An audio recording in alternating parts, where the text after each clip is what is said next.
그래서 바울은 점점점 우리가 연약할 때, 우리가 죄인 되었을 때, 우리가 원수가 하나님과 완전히 원수가 되었을 때 그리스도의 피를 통하여 의롭다함을 인정받았다고 이야기하고 있습니다. 아주 놀랍게도 여러분 부모 자식 사이에도 한 번씩 제가 설교하지만 부모 자식 사이에도 안 보고 지내는 사람들이 있어요. 원수가 된 거죠. 이 바로 지금 하나님과 인간이 우리가 원수 되었을 때 이러는 게 뭡니까? 원래는 원수 될 수 없는 사이인데 하나님과 인간이 원수 되었을 때 아버지와 자녀가 원수가 되어서 몇 년 또는 몇십 년을 안 보고 지낼 때 그거 완전히 불안한 상태잖아요. 근데 누군가 중재해가지고 야 누군가 이렇게 해주고 아버지에게도 이렇게 이야기해주고 사실 아들이 이랬다더라. 또 아들인데 가서 아버지 마음은 사실 그게 아니다. 이렇게 해가지고 누가 중재를 해서 화해가 탁 되면은 둘도 없는 또 부모 자식 간의 관계가 되듯이 하나님과 우리 사이에도 그 불안한 상태, 원수된 상태에 있었지만 누군가 이 땅에 오셔가지고 그 원수된 관계를 회복하시고 하나님을 우리에게 소개하고 우리를 하나님께 소개하는 그 중보자가 계셨다는 겁니다. 그게 누구냐 하면 바로 예수 그리스도라고 성경에서 말씀하고 있습니다. 그래서 우리가 의롭게 여겨졌다 이것은 우리의 의가 아니고 예수의 피값입니다. 뭐라고요? 예수의 피값을 우리가 의로워졌다고 말씀하고 있습니다. 그래서 하나님과 진정한 화해가 이루어졌다는 것은 구원의 결과입니다. 구원의 결과. 저와 여러분이 이미 구원받았다면 아버지와 아들이 하나가 되고 화해가 된 것과 마찬가지예요. 하나님을 떠났던 죄로 멀어졌던 인간이 죄를 없이 하신 그리스도께서 우리의 중간에 탁 서 계시기 때문에 우리는 화평이 된 거예요. 우리의 중매자, 우리의 중보자 그리스도가 있기 때문에 하나님과 화평을 누리며 살아갈 수 있게 되었다고 말씀하고 있습니다. 그래서 9절부터 10절까지 말씀해서 이렇게 말씀합니다. 그러면 이제 우리가 그의 피로 말미암아 의롭다 하심을 받았으니 더욱 그로 말미암아 진노하심에서 구원을 받을 것이니 곧 우리가 원수 되었을 때 그의 아들의 죽으심으로 말미암아 하나님과 화목하게 되었은즉 화목하게 된 자로서 더욱 그의 살아나심으로 말미암아 구원을 받을 것이니라. 우리가 원수 되었을 때 그의 아들의 죽으심을 통해서 하나님과 화목하게 되었다는 거예요. 그렇다면 그의 살아나심, 즉 주님의 부활을 통해서는 말할 것도 없다는 거예요. 그의 죽으심으로 우리의 죄가 해결되고 그의 부활하심으로 우리가 완전히 새 사람 되는 그 징표를 보여주셨다는 겁니다.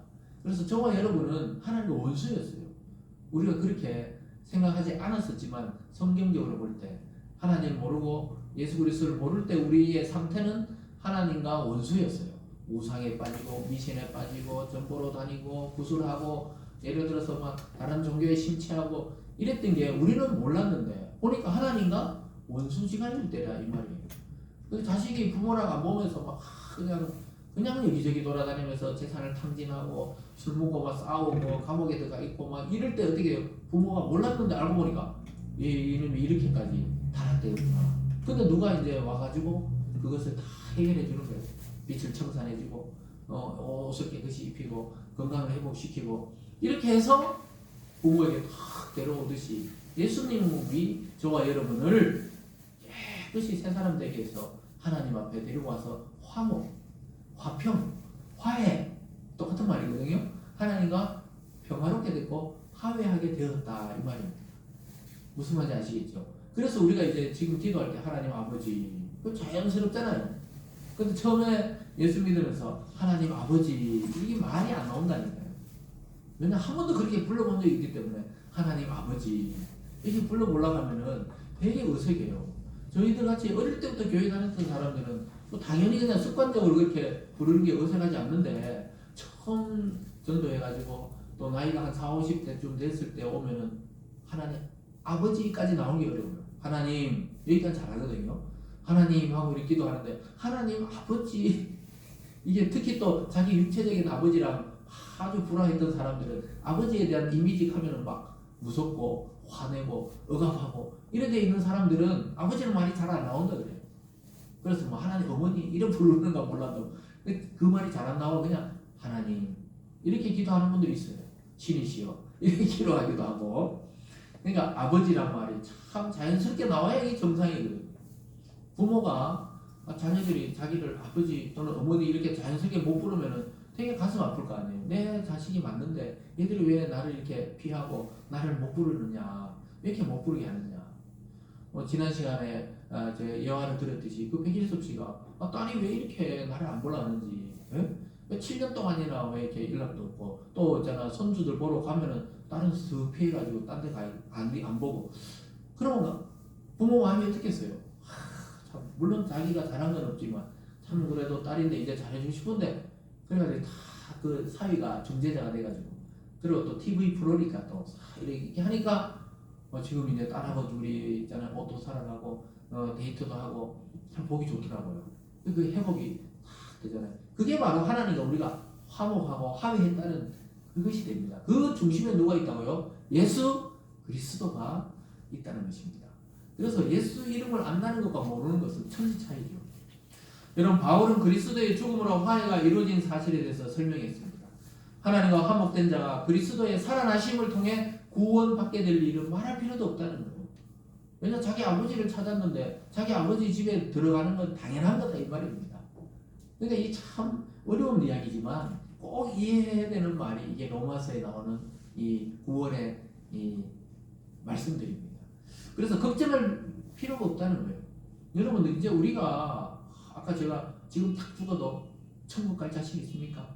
이미 우리는 영적으로 천국에 들어와 있지만, 누리고 있지만, 육체적 생명이 딱 끝나도 지금 바로 천국 갈 자신 있는 거 전부 다 좀 생각이 좀 많이 들잖아요. 자신 있습니다. 아멘. 이렇게 하실 수 있기를 바랍니다. 법적으로 이렇게 돼 있잖아요. 이미 기록이 돼 있다니까요. 구청 가보니까 내 부인 내 남편이라니까요. 이 성경을 보니까 이미 하나님 내 아버지라니까요. 자식이 아버지 집에 가는 건 당연한 거라니까요. 믿습니까? 아버지가 막 이게 뭐 화를 내고 이런 아버지가 아니에요. 하나님. 내가 막 방황했을 뿐이지. 내가 내 자신을 봤을 때 천국 바로 들어갈 자신은 없는데, 그거는 자기 감정이고, 법적으로 이미 하나님이 아버지를 아버지라 부르라는 거예요. 홍길동도 아니고 왜 아버지를 아버지라 부르지 못합니까?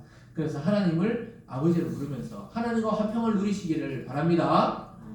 그래서 하나님이 가지고 있는 그 하늘의 축복을 다 가지고 누려야 돼요. 기도해가지고 다 받아서 이 세상에서도 그걸 누리셔야 됩니다. 여러분, 그리스도를 믿고 그분이 주신 이 모든 혜택을 누리시기 바랍니다. 남편이 아내의 직업에 따라서, 때로는 아내의 직업에 따라 남편이 불리는 그 이름이 다르잖아요. 내가 어느 날 이 다른 나라에 그 왕하고 결혼했으면 자기는 그냥 자동으로 왕비가 돼가지고 왕의 통치와 권력을 다 같이 누리는 거예요. 우리가 투표가 대통령 뽑잖아요. 그 대통령 한 사람 뽑았는데 그 부인도 같이 거기 같이 사는 거예요. 그 대통령 집에 같이. 자기가 투표가 뽑힌 건 아니지만 권리를 같이 누리는 겁니다. 그런 거하고 비슷해요. 또 뭐 공주하고 또 결혼하면 어떻게 돼요? 이 사람이 왕자가 아니었는데 공주하고 결혼함으로써 왕자의 지위가 남편이 주어지는 겁니다. 그런 것처럼 주님을 통하여 우리가 하나님 안에서 누리는 게 뭡니까? 예수를 믿으면 하나님 뭐라 그래요? 우리를 자녀다 이렇게 말합니다. 왜 그렇습니까? 하나님의 아들 예수를 믿으면 그 믿는 자도 아들로 여겨준다. 즉 자녀로 여겨준다는 게 성경의 약속입니다.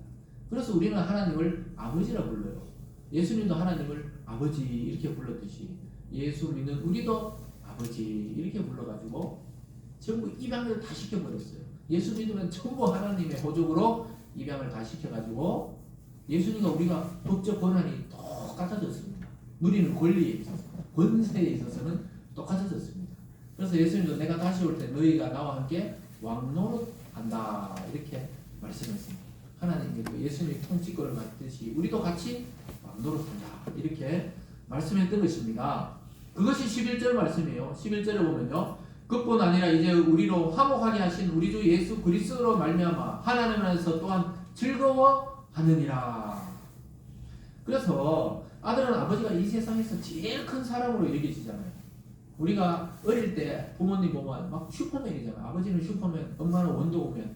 왜냐하면 그렇게 커 보이는 거예요.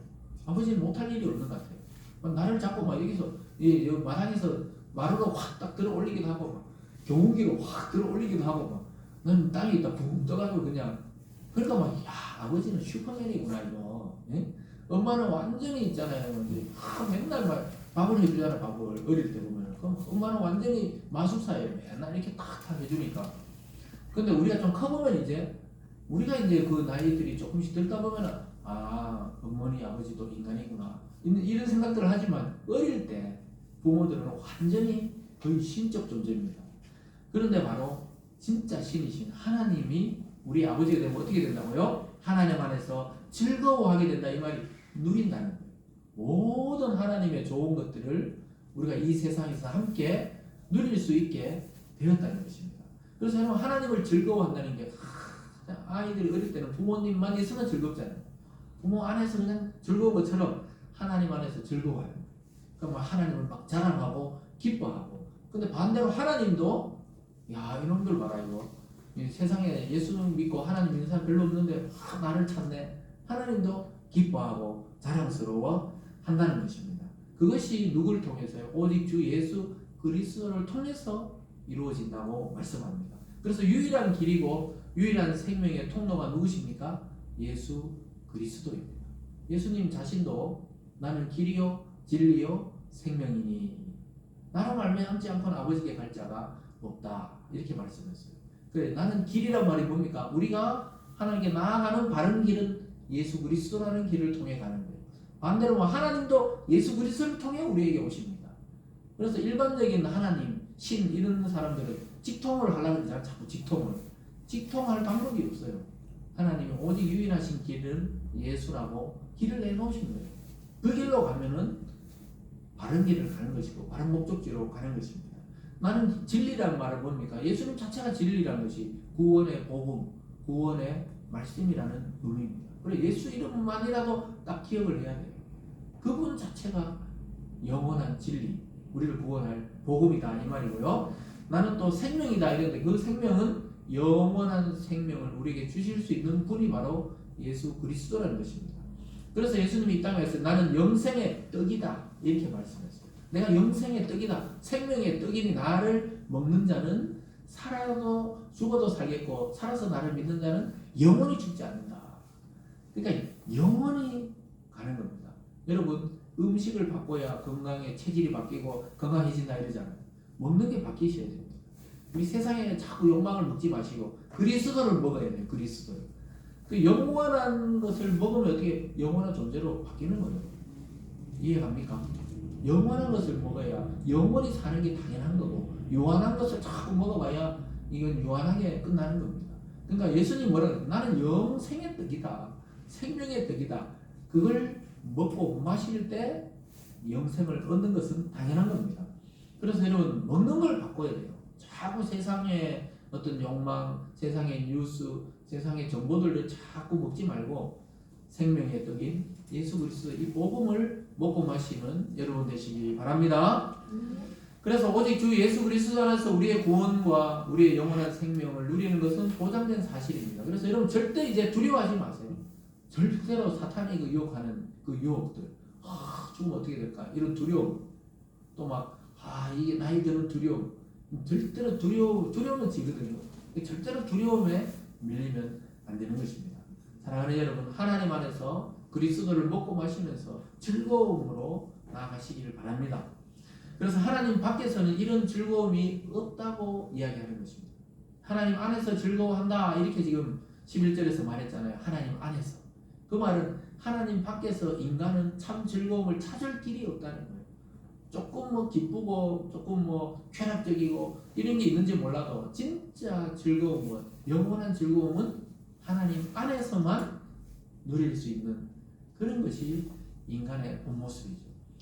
그래서 바울 사도는 오늘 그 근거를 우리에게 명확하게 설명해 주고 있습니다. 여전히 우리 속에 있는 죄들이 우리를 괴롭게 하고 우리의 본성이 하나님으로부터 자꾸 도망치려고 해요. 예수님 믿어도 우리는 자꾸 숨고 싶어 해요. 하나님을 도망가려고 해요. 지금도 이 사랑의 확증은 확실합니다. 우리 본성은 자꾸 하나님을 도망가려고 그런다니까요.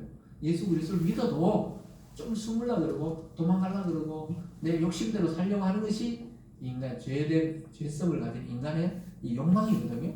그런데도 하나님은 이 사랑의 확증이 유효하다고 이야기하고 있습니다. 예수 그리스도 그 이름을 믿는 자에게는 영원히 이 사랑의 효력이 멈추지 않는다는 것이죠. 우리는 여전히 연약하고 때로는 죄에 빠질 때도 있고 때로는 하나님 막 원수같이 여기면서 하나님이 없는 것처럼 생각할 때도 있습니다. 그렇지만 그래서 우리로는 안 되지만 죽음을 이기신 예수로는 가능한 이야기입니다. 그래서 그 사랑의 죽으심으로 하나님과 우리가 화해할 수 있었고 그 사랑의 증거는 영원합니다. 이미 주님 안에서 우리는 그러한 성도가 된 존재들입니다. 여러분 한 주 동안 이 말씀을 잘 좀 반복해서 좀 묵상하면 좋겠어요. 다른 말씀도 그렇지만 이 오늘 로마서에 나오는 이 5장에 나오는 이 내용은 또 언제 설교될지 모르지만은 우리가 연약할 때, 우리가 죄인일 때, 더 나아가서 우리가 하나님을 모르고 원수시 여길 때조차도 하나님은 그리스도를 통해 우리를 향한 사랑을 확증해 놓으셨다는 사실, 이 사랑의 확증을 마음에 새기시고 하나님의 세계, 하나님의 그 기쁨의 세계, 또 하나님의 그 능력들을 마음껏 받아 누리시는 우리 성도들 되시길 주님의 이름으로 축복합니다. 기도하겠습니다. 사랑의 하나님 아버지 감사합니다. 예수 그리스도 그 이름을 통하여 우리를 하나님의 자녀가 되게 하시고 하나님의 또 사람이 되게 하시고 무엇보다 하나님의 자녀 되게 해서 그 모든 것 누리게 하심에 감사드립니다.